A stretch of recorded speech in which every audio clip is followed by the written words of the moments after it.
Hey, everyone! Welcome back to the channel. I hope you're all having a wonderful day or evening.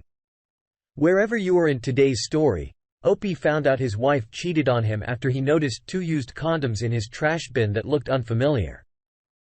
He then noticed her affair partner was outside in the driveway. So he confronted both the wife and the affair partner, and now his wife is begging for mercy. In today's second story, Opie's wife suggested an open marriage and her life was completely wrecked after it. Now let's get into today's stories to find out what happened. I noticed a few things around the house. The couch was closer to the wall. I kept it away from it because it covered the vents. Otherwise, a water jug was constantly placed a different way in the fridge. We both lefties. There was a faint smell of cologne, not mine, that I noticed on the couch and in the bed. The confirmation came after I emptied the trash bin. Last week, I put a bag in the wrong way. So things were prone to slip to the side. So this week, 2 days ago when I was getting ready for trash day, 2 used condoms were sitting in the bin. I checked my nightstand and to my surprise, I found the notorious black Trojan Magnum box sitting at the back of a drawer along with 2 other empty boxes of assorted condoms. I've never bought Magnums in my life. Finally, I left the house to run errands yesterday, and halfway to the first and farthest location I realized I left my phone at home and decided to head back as I'm useless without shopping lists and reminders. As I reach my driveway, I noticed a Porsche sitting in it on a hunch. I parked 2 houses down and remotely opened my garage door and closed it as I would any other day. I waited a few seconds and a man of comparable age to my own jumped out from my backyard, shirt in hand, got into his vehicle and sped off. I entered my house to find my wife curled up in her recliner with her face in her hands. I told her that I saw her friend and was going to ask what all was going on. But upon walking towards her, I smelled the dreaded cologne. I spent the night in my car parked in a free parking garage.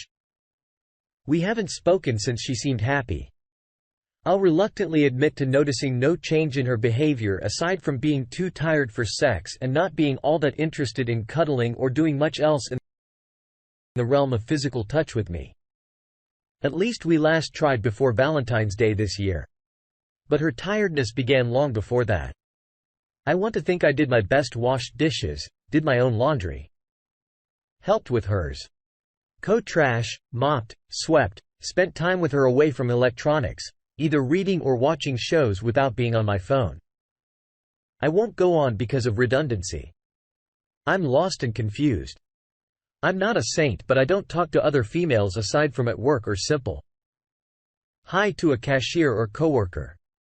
I stopped looking at porn long before we got married, among other things, to show her respect. I'd like to know what I did wrong that threw her into the arms of another.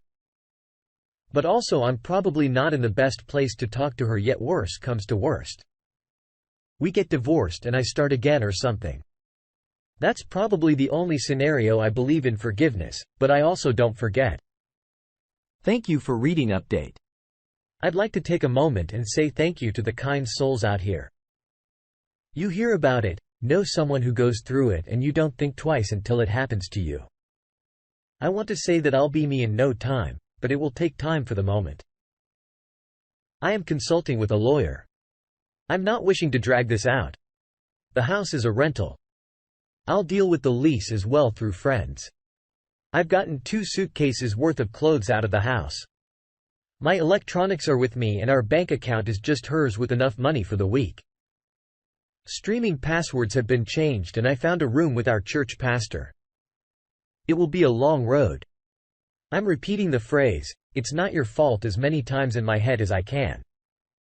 It seems to help. I might move back home or maybe just start somewhere else. I have some marketable skills and certifications. So hopefully that comes in handy. Well, here are my thoughts on the situation. Cheaters usually try to control the narrative by giving their version of the story before yours. You need to anticipate she will and tell all the facts to families and shared friends. You need to drop your atomic bomb first, so to speak, to clarify to everybody once and for all and in no uncertain terms. Who's the You did nothing wrong in long-term relationships.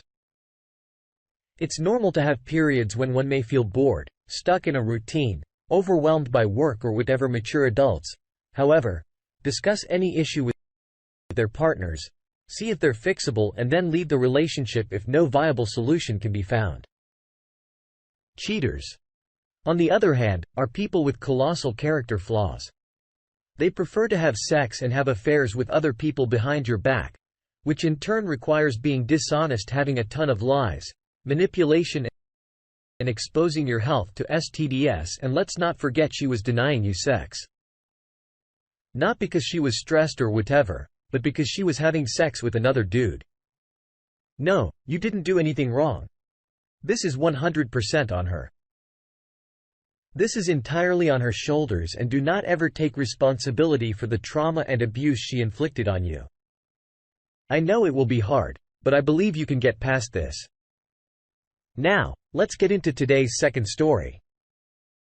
I was married for 2 years at the time. My wife was a serious TikTok junkie who sent me at least 20 a day. We were both in our early 20s. She started sending ones about open marriages and also some podcasts. We had a few long talks about how we were young and should try it before we were old and had kids. After a few months of pushing and pushing, I gave in and we set up some boundaries: no unprotected sex, nothing in our house, and no overnight stays. And if sex occurred with someone else, no details and no touching each other for 30 days. Plus a doctor's visit and being cleared before any intimacy between us. We opened our marriage and she started going on dates on Friday nights. I worked anyway and I got home normally around 10 p.m. for the first year. It was kind of fun. She went out on a date and by the time I got home, she was already home or getting home at the same time. She told me what they did on the date and then she jumped me. They were just dates, no sex or intimacy. During this first year, I myself went on 3 dates and each one went the exact same way. They found out I was married and it was not what they were looking for. They told me it was nice meeting me after 3 dates. I quit. Then one Friday night she didn't get home until like 3 a.m. She came in and made a joke about being too sore and tired for anything. I saw some hickey marks on her chest and thighs, and I'm not going to lie. I was hurt and upset by this on Monday or Tuesday. I don't remember. She tried to initiate with me and I reminded her of rule number 3. She gave me the, "Are you serious? 30 days in a doctor's visit." I said yes, deadly serious. This became a pattern for us. She went out with her bad boy on Friday nights, had her fun. Then spent the rest of the week trying to get me to change rule number 3. To me, it felt like she had put me on a shelf. I started avoiding her, working more and being out of the house more. Even if I was just out walking, I started becoming a lot more physically active and lost some weight. She was fully in a fog of new relationship energy and didn't notice and thought I was out doing my own thing. 5 months of being on a shelf, I was not seeing a reason to remain in the marriage. I was selling my happiness so that she could be happy, and I was running out of things to sell up to that point. She had not broken any boundaries, and every time I brought up that she should maybe step back from him, she always said that I was overreacting or blowing it way out of proportion and that it was just some fun. One night a week, our 4th wedding anniversary day arrived and I took the day off work to make her dinner and clean the house. She got home from work at 4, hopped in the shower and got dressed up. Then she told me she was going to a bar to see a local band and not to wait up. She completely forgot about our anniversary. I was destroyed. I woke up Saturday morning at 9 o'clock. She had never come home. Boundary number 2 was broken. I sent her one simple text. "You have broken our boundary of not sleeping over. I am done at 11:30. She started calling to tell me she had just closed her eyes for a second and passed out. She said that it was an accident, that she was so sorry and that it would never happen again. My unwillingness to even talk about it caused her to wake up out of her fog a bit. She ended up coming to my work just before we opened and made a scene in front of the whole staff and the owners. I was finally able to calm her down enough and she left. I promised that on Sunday we could discuss it. I got home from work Saturday night and she once again tried to have sex with me. And I again reminded her of rule number 3. She then told me that she would no longer be seeing him and wanted to close the marriage and work on reconnecting with me. It seemed that she had freaked out when she woke up there and saw my texts and that he had made fun of her, and she realized how much an asshole he was. She tried every day to be intimate with me and failed badly. At that point I had no need or want or desire for her. She was a roommate. Barely 30 days went by and she went to the doctor and got checked out. She was clean of diseases but was pregnant. Not sure where her mind was with this, but she came home excited and told me we were pregnant. I told her that I hoped they would be happy together. She looked at me confused for a few minutes and then started crying. A few days later, she sent him a text telling him his response was, "Wow, sucks to be you. You might want to pass it off as your husband's." I filed for divorce soon after she started doing anything and everything to change my mind about the divorce, making promises, begging, pleading, offering everything under the sun and asking for a chance to fix us. I was polite and nice about it, but I wasn't having any of it. I was stuck living with her for a while until our lease was up.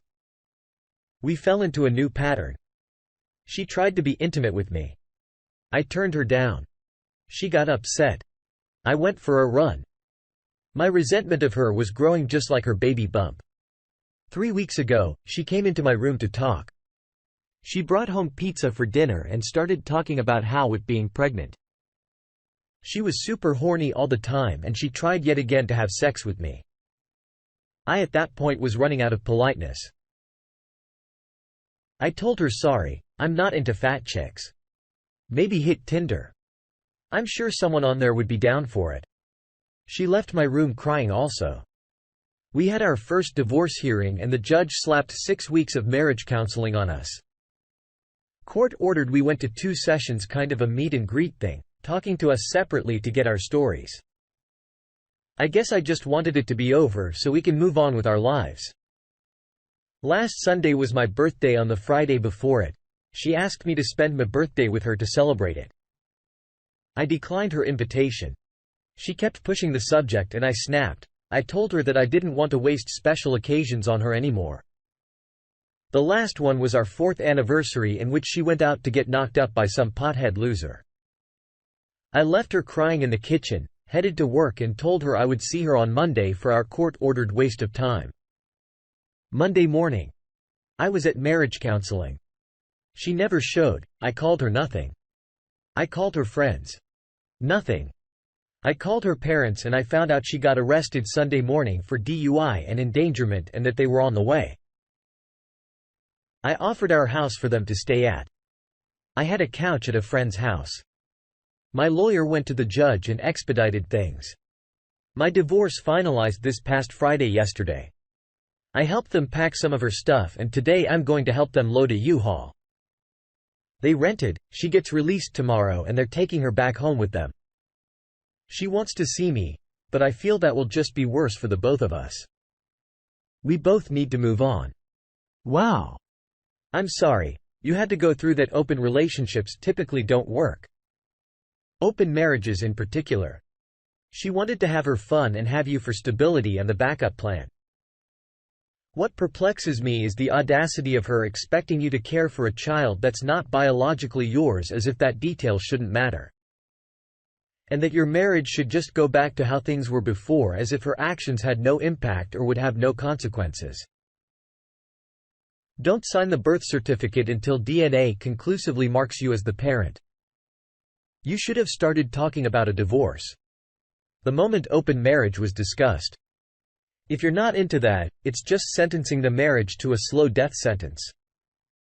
Also, in general, wives will have many more options in an open marriage. It's clear she doesn't love you, but she was afraid of being alone. It's time for you to move on to bigger and better things. I wish you luck, Opie. Thanks for taking the time to listen to today's stories. Don't forget to like and subscribe if you haven't already done so, and comment below on what your thoughts are on today's stories. If there's a story you would like to share with me about your own situation or someone else's, then please do not hesitate to contact me. Take care everyone.